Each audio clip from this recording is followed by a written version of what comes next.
In this presentation, we will look at basic color theory and how we can use this information to better communicate color and determine ways that we can use this information to make better use of color tools. So what is color? Color is the quality of an object with respect to the light that is reflected from the object or emitted from an object. Color is a perception, and color is personal. Each of us perceives color in an absolute different way. Very simply put, you need to have light in order to have color. Color is contained in light, so without one, we do not have the other. The first person to realize that white light was comprised of all the colors of the rainbow was Sir Isaac Newton. He took a narrow beam of bright sunlight, passed it through a prism, and was able to project the colors of the spectrum onto the wall. So let's take a look at the light spectrum. The colors of the rainbow shown here are red, orange, yellow, green, blue, and violet. These colors are the human visible spectrum. These are the light rays that the human eye can perceive. On either side of that, we have the infrared color spectrum and the ultraviolet. These are light sources, but they're not visible by the human eye. Red light is a long wave light form. Violet light is a short wave light form.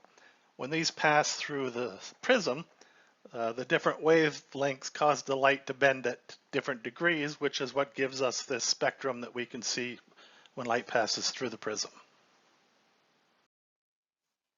In order for us to see light, we would have an object that would be illuminated by, we call it a wide spectrum light. That's light that contains all the different colors. When that light hits the object, some of the light frequencies are absorbed by the object. Other light frequencies are reflected from that object.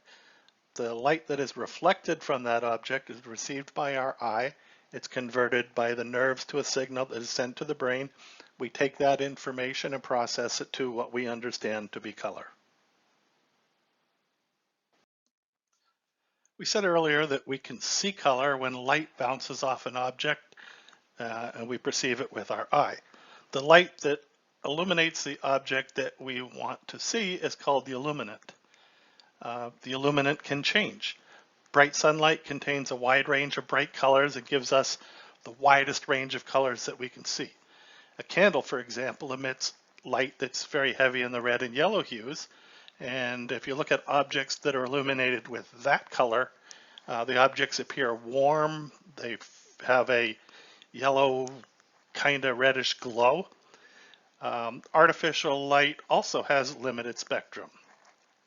You ever find it difficult to determine if an article of clothing is blue or black?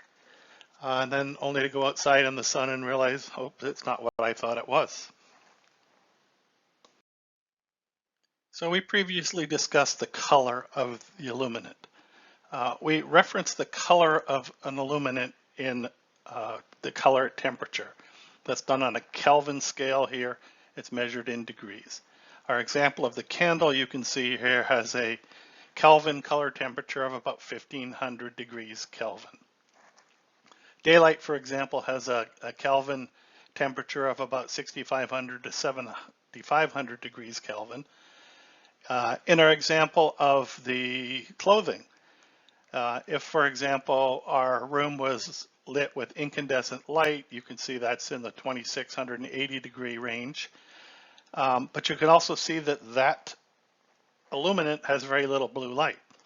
If we don't have blue light in the illuminant, we can't see blue light in the reflection that we get off of that illuminant, and that's why a lot of times the dark blue will appear black. We can also see that depending on the illuminant, the color may appear to be a different color than it is. That phenomenon is called metamerism.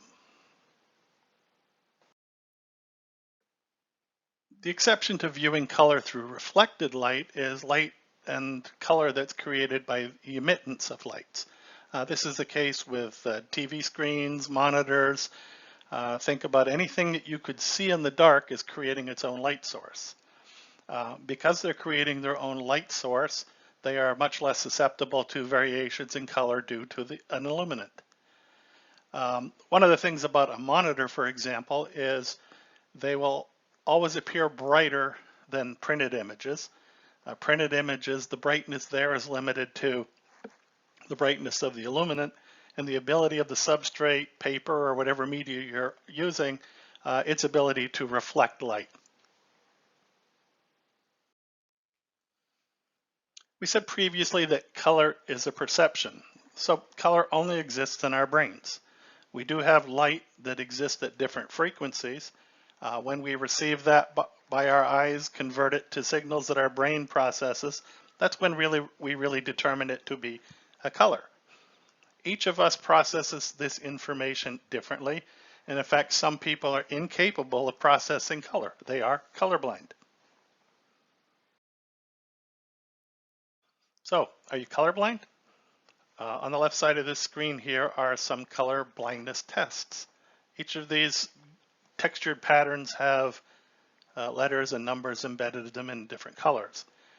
If you're unable to see the colors in any or all of these images, you are probably colorblind. You're not able to determine one color from another in these specific color ranges.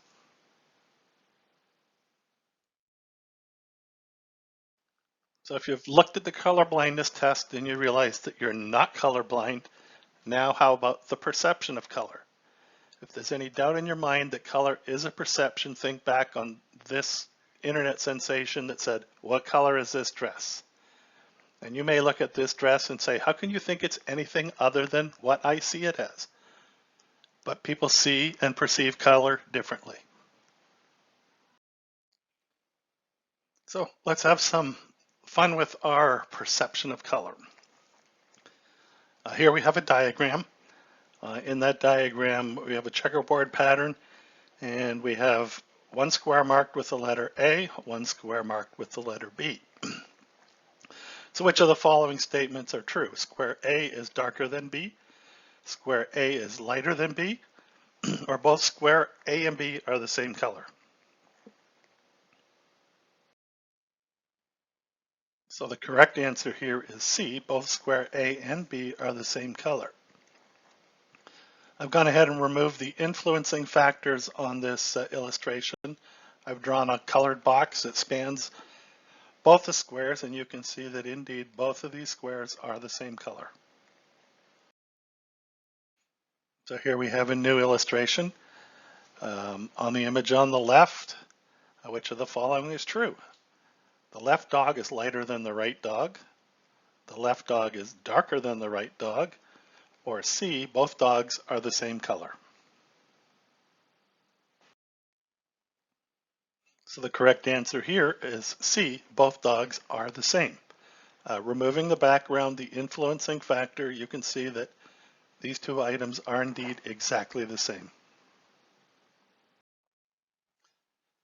So we've just seen that based on an individual's ability to perceive color and their own personal biases towards color, they're going to interpret color differently.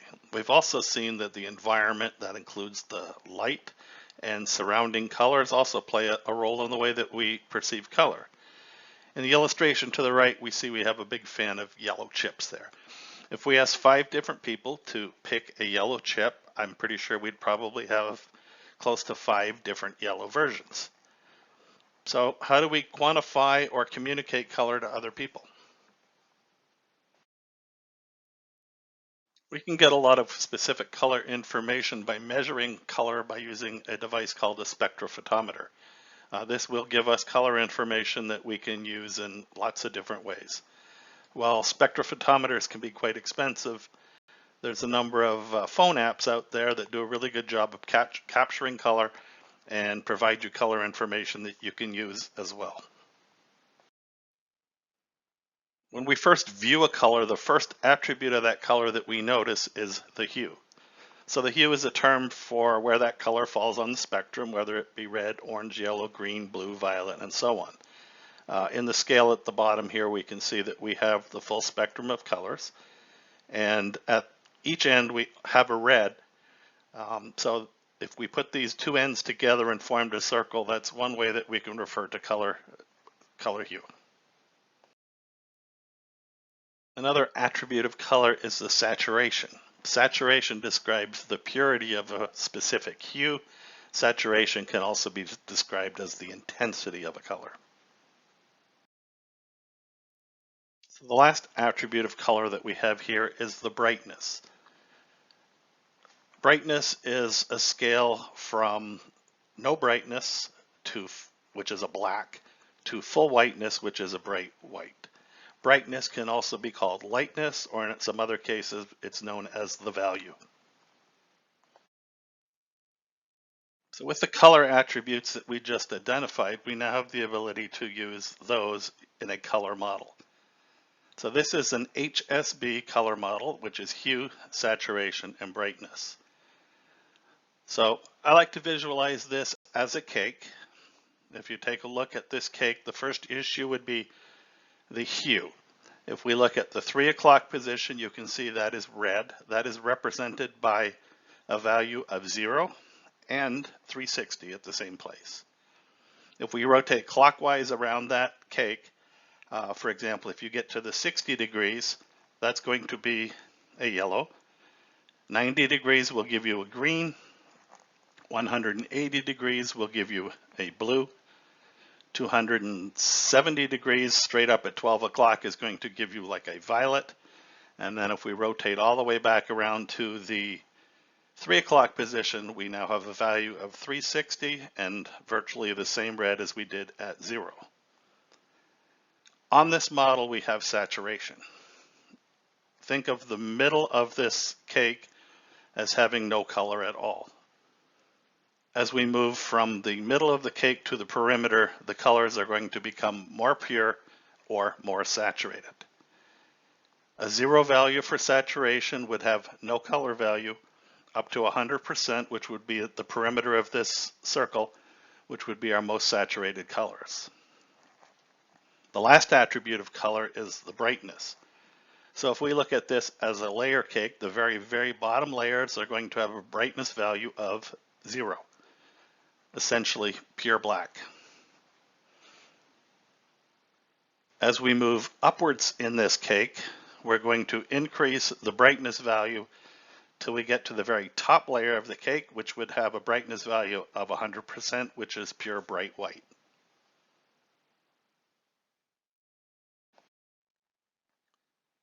So using the HSB color model, we have a couple random color samples here.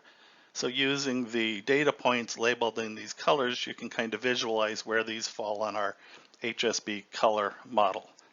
You say, oh, wait a minute, I'm using RGB or CMYK. Those are both color modes, and those are what we call device-specific color modes. For example, CMYK requires a CMYK device for those values to have any meaning whatsoever. Computer programs and software programs use a non-device specific color model to create the colors on a device-specific color model. So in other words, it takes the color that you want, calculates what it needs to do in order to print it on your device or display it on your device. So here we have black and white. Technically speaking, black and white are not colors.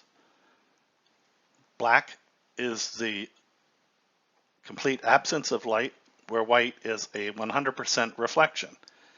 In the HSB values here, you can see that for hue we have 0.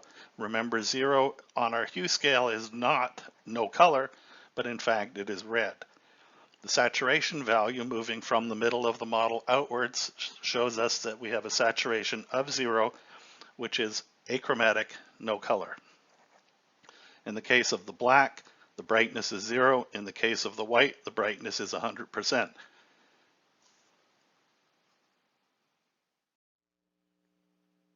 Let's take a look at some overall color adjustments to an image based on the HSB values. In this image, we have a original image top center, and then lower left we have an image that's been adjusted -20, and then to the right an image adjusted +20. The first thing that we can notice about this image, and this is to a global hue change, on the -20 you can see that the skin tones have gone from a neutral to a very pink, and in the +20 slide you can see that the skin tones have actually gone to a very green shade. In the sky on the -20 image, you can see the sky is far less red, kind of a more neutral blue color. And on the +20 image, you can see that the sky is considerably redder than it is in the original. These overall hue changes can give you some undesired results. Here we're going to take a look at the overall adjustment to saturation. In the -30 image, we could see that the saturation of this image has been reduced. If you completely remove all saturation from the image, you would end up with a grayscale image. On the +30 image, you could see that the colors are more vibrant, more saturated than they are in the original image. Sometimes in images, this can create problems where colors get compressed and you end up with what appears to be pixelation. In this image, we can see a change to the brightness of an image. The -30 value of the image had the brightness removed by 30. You can see that it makes a big difference in the image. It looks quite dark and dirty. On the +30 image, what you're doing is increasing the brightness to the point where the image actually looks washed out. We saw in the previous slides that making global changes to your project or same changes through the entire image will result in some changes and that you may not want. Most graphic editing programs will allow you to make selections. That way you can apply changes to selections or color only. That'll let you fine-tune your results and get the results you want for very specific areas.